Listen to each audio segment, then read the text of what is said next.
Hello guys, ito yung mga kailangan ninyong dalhin prior to your appointment schedule sa VFS Global Makati.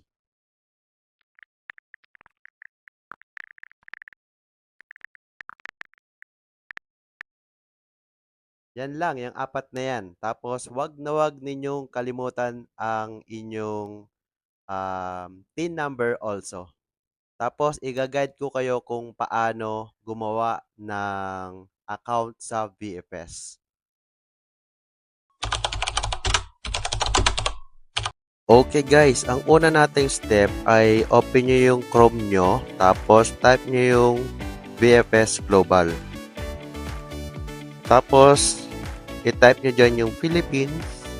I'm applying from Philippines and I'm going to Australia or kung saan man kayo pupunta na bansa. Tapos sa next page, dyan kayo dadalhin. No? Pindutin nyo lang yung booking. Tapos, click nyo yung I don't have an account or minsan na lumalabas dyan, create an account.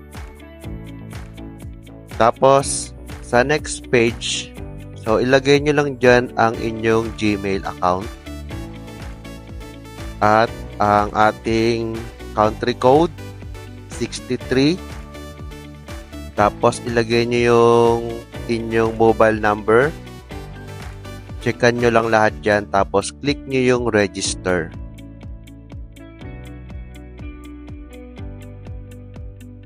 And pagka almost done, may ipapadala sa inyong email. I-click nyo lang yung activate account. Huwag nyo kakalimutan nun. Yun ang pinaka-importante. Tapos, pwede na tayong mag-sign in.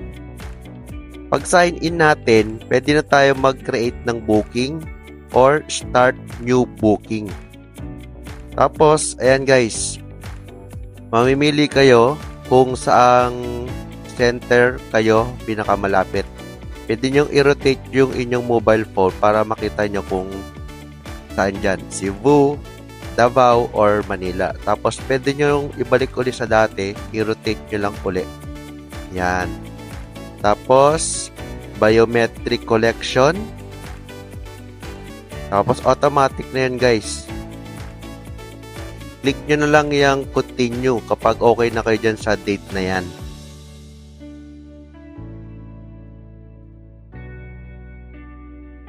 Ayan. Tapos, sa applicant, ayan, guys, importante yung VLN. Kaya dapat hawak nyo yung confirmation letter from your migration agent.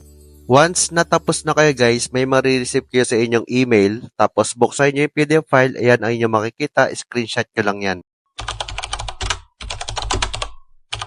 7:20 AM nasa PTEX na ako. From there, nag-taxi na ako kasi I'm buying time para hindi tayo malate. Kasi pag na-late ka sa appointment time mo, mag-i-explain ka, gagawa ka ng letter.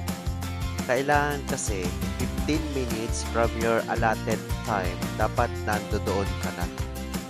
Tapos, pauwi, ayun, pwede ka nang mag-commute, pwede ka nang mag-jeep, mag-bus, it's up to you.